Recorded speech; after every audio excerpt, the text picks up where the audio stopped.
Come, let us meditate like a Jedi. This evening's lesson is competition's crazy cure that exacerbates stress. Together, let us relaxingly recite. If the first noble truth is the pervasive nature of stress, then the second noble truth is that which intensifies stress.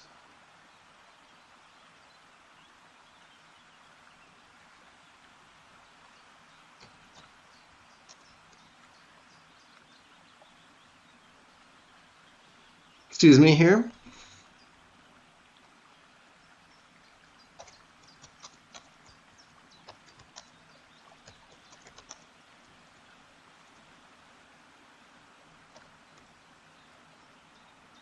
Okay, let's see if this fits on the page.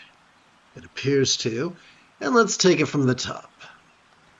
From a certain point of view, if the first noble truth is the pervasive nature of stress, then the second noble truth could be that which intensifies stress. Evolution has gifted us with a dopamine-oriented system in our underbrain that rewards for procreation with only fleeting feelings of pleasure, which, as such, keep us coming back for more. It also rewards for finding warmth when it's cold, shade when it's hot, water when we are thirsty, food when we are hungry, and rest when we are weary. So, quick like a bunny.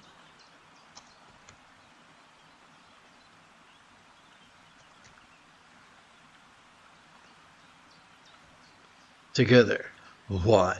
For all these things keep us alive long enough to pass on our genetic traits, and that is of primary concern to our genes, the puppet master behind the scenes.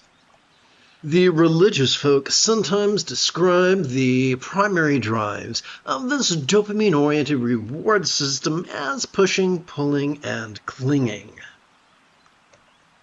Perhaps we're just crass enough to prefer the 5 Fs.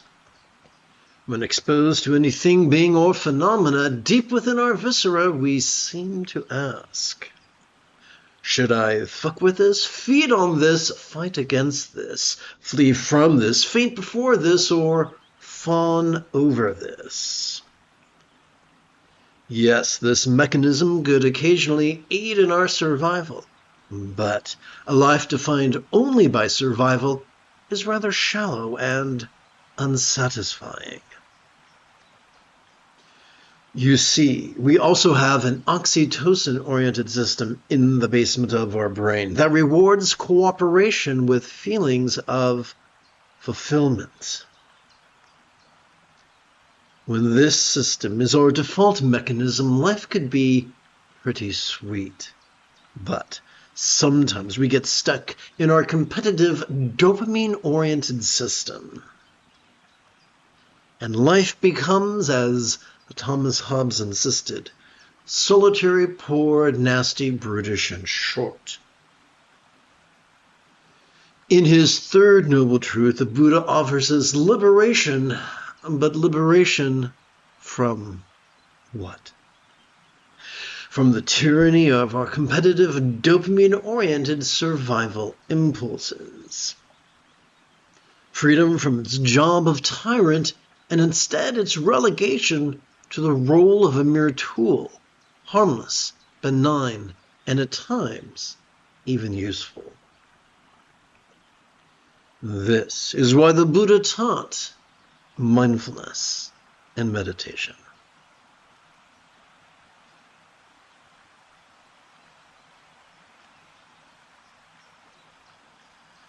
Having completed this evening's opening lesson, we could now shift gears. It is Ahsoka Tano Thursday evening.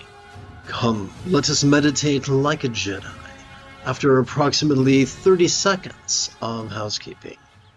This is the Dzogchen Semde Lama, Jigme Gyatso, of the Buddha Joy Meditation School for more than 30 years. I have harnessed, wrong button. I have harnessed my autistic special interests as well as my ADHD hyperfocus to spend about 8 hours a day, almost every day, studying, practicing, mastering, and reverse engineering the teachings and techniques of each school of meditation so that I could become your personal, nerdy, neurodivergent guide to nirvana. Welcome, my friends, to Meditate Like a Jedi, which is made possible due to the generosity of viewers just like you. For the remainder of this evening's live stream, let's simply meditate. I'll explain meditation using this set of visual aids. Both the visual aids and the teaching text are available for free download. Let's see. Well, let's push this button over here.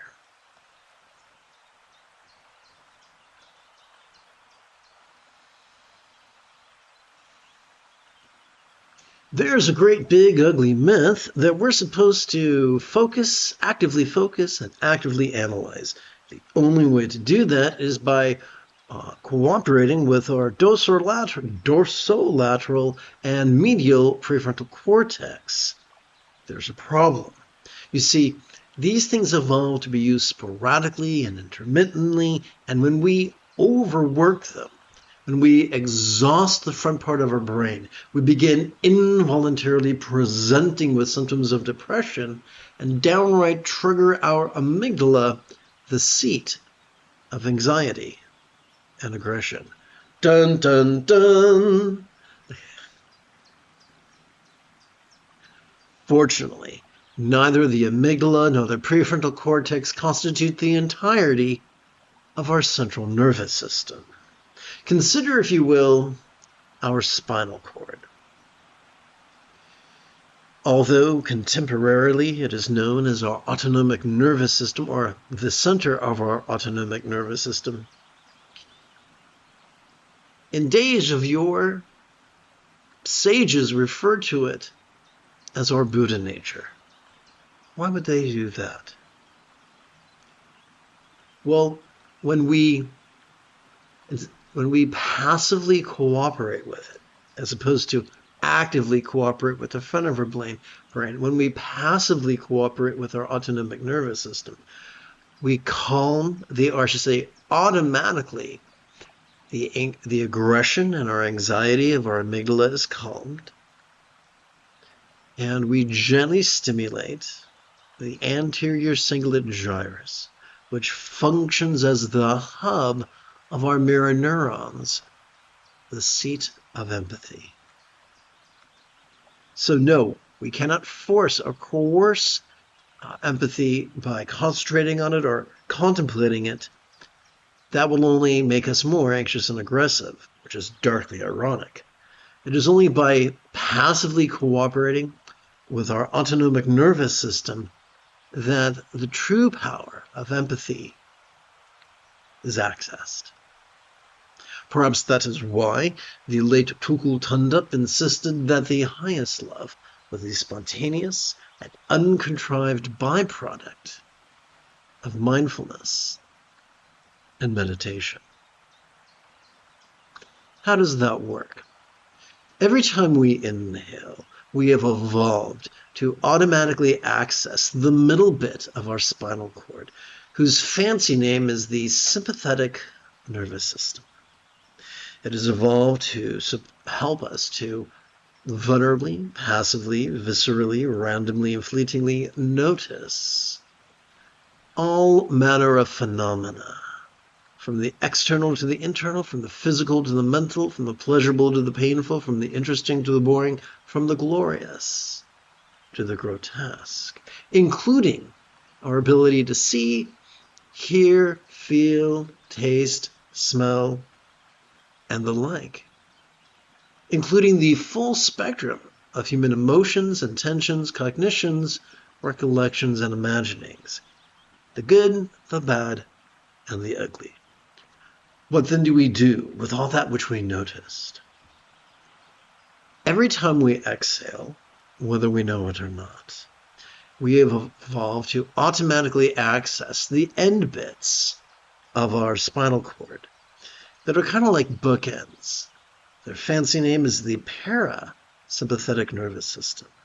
They've evolved to support both our physical relaxation as well as our mental release, to the point that which we noticed during our previous inhalation could fleetingly feel less stressful, less permanent, and less defining. Now, all complex life form on this planet has evolved to think symbolically.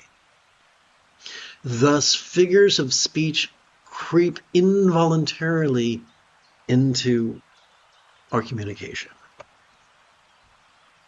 As we relax into our exhalation, whatever we noticed during our previous inhalation could fleetingly feel as non-graspable as a vast empty void.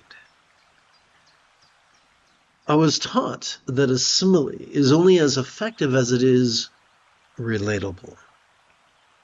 Therefore, we have to ask the question, what is a real-world example of a non-graspable vast empty void? How about the illusion of the infinite azure sky on a bright and beautiful cloudless morn, which, although could look tantalizing to the eye, feels non-graspable to the hand?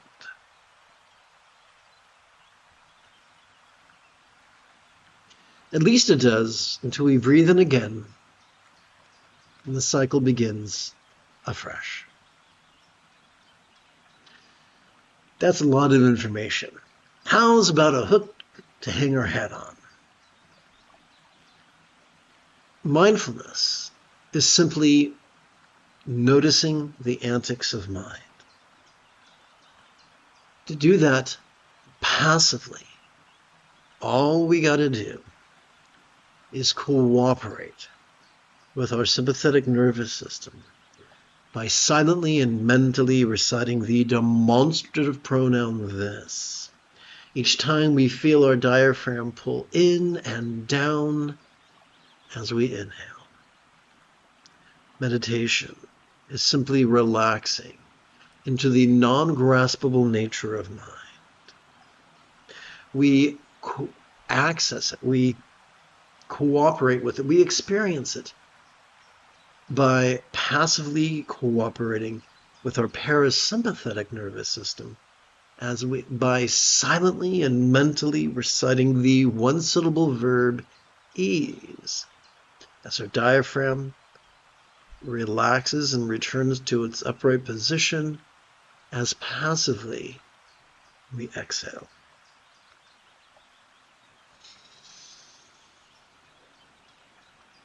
Don't be shy. The moment you have a specific question about Buddhist philosophy or meditation, do not hesitate to type your question in great detail in the chat window, for I tend to check for questions about once every 5 minutes or so. The easiest way for us to keep track of our first collection of 144 inhalations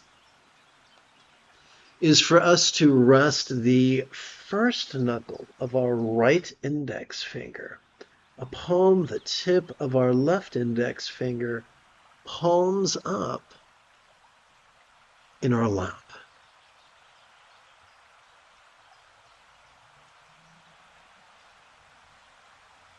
We could touch the tip of our right thumb to the 3 sets of creases found on each of our 4 fingers of our right hand.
We could touch the tip of our left thumb to the 3 sets of creases found on all 4 of the fingers of our left hand to help us to count 12 sets of 12 inhalations each,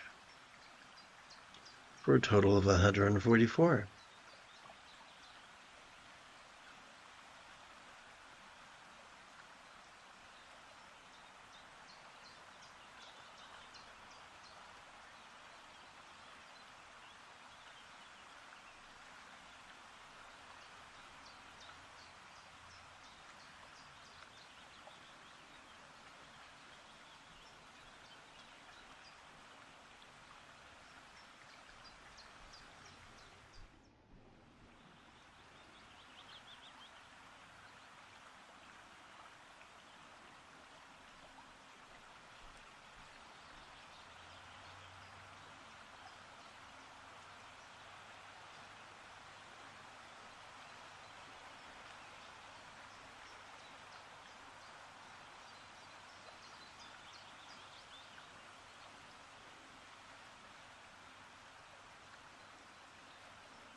If you, like me, are prone to arthritis, you may want to adjust your legs every 15 minutes or so.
allow me to remind you of what you probably already know.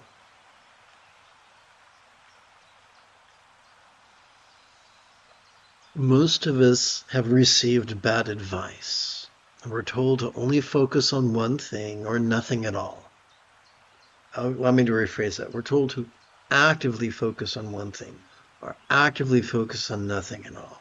We're taught that if we notice the external or the internal or the physical or the mental or the pleasurable or the painful or the interesting or the boring or the glorious or the grotesque, that somehow we failed. But that is incorrect. Here's the great irony. As we relax into our exhalation, whatever pleasure or pain we might have noticed during our previous inhalation begins to feel as if they were melting into the simplicity of just feeling. And so it doesn't matter what we notice. It matters what we do with what we notice.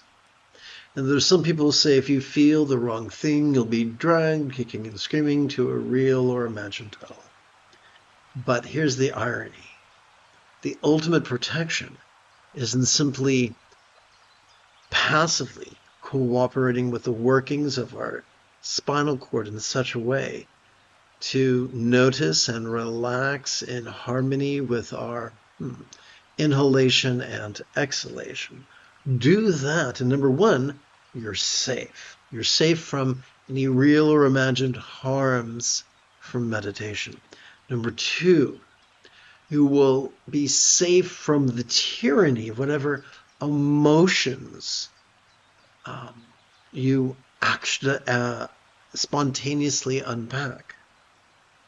And number three, and here's the wild thing, what if enlightenment was nothing fancy? It was simply the mastery of the Buddha's Eightfold Path, getting so good at it that we practice it spontaneously, habitually, easily, and effectively. Just like as children, we learn to get really good at using the toilet, or brushing our teeth, or tying our shoes, or riding a bike. The more we play with mindfulness and meditation, or I should say the more we cooperate with spontaneous mindfulness and meditation, the more we can't help but notice change and begin to experience kind intentions, kind communication, kind conduct, kind commerce. The more our choices, utterances, and deeds flow effortlessly from centered spontaneity. So all our rational spiritual goals are like a treasure in a vault, unlocked by the keys of cooperating with our observant inhalation and our relaxing exhalation. So as we waddle through life, we notice that 90% of humanity sucks. They delight in being rigid, fearful, superstitious, controlling, elitist, cryptic, competitive, and cruel. However, within each of us is the potential to access the opposite, to be flexible, loving, rational, laid back, egalitarian, lucid, cooperative, and kind. And despite the terrible advice we've received from the poop heads, we can be free from being a poop head. And that journey can be easy and quick.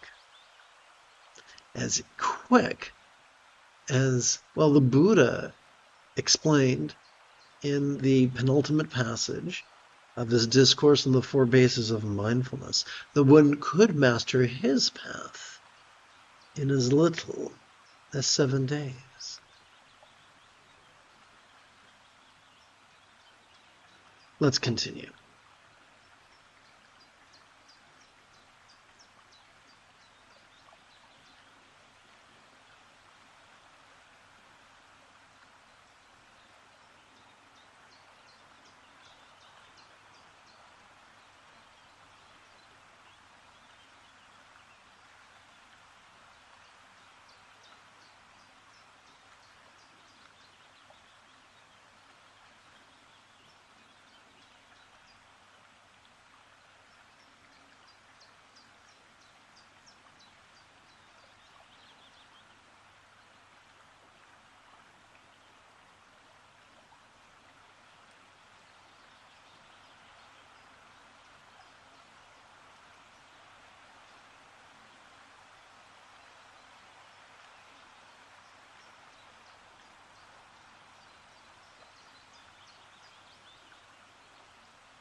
The easiest way to begin collecting or begin keeping track of our second collection of 144 inhalations is for us to rest the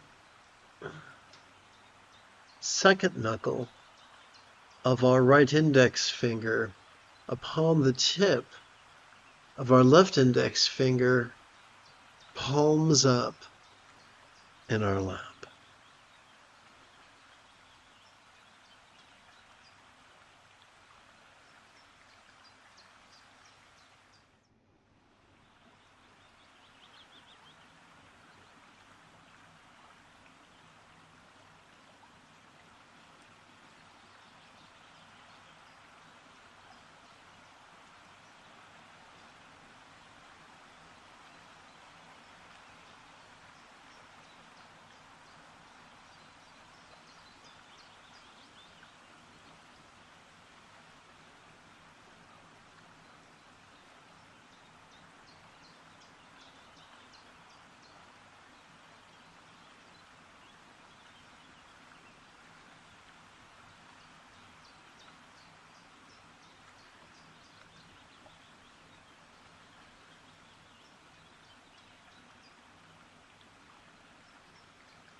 You have taken your first step into a much larger world. If you feel that I have earned it, you could give this live stream a thumbs up. You could even help support this channel. In approximately 11 hours, I would very much like to return to lead tomorrow's morning meditation class and group practice. And if you are as geeky as me, may the Force be with you always.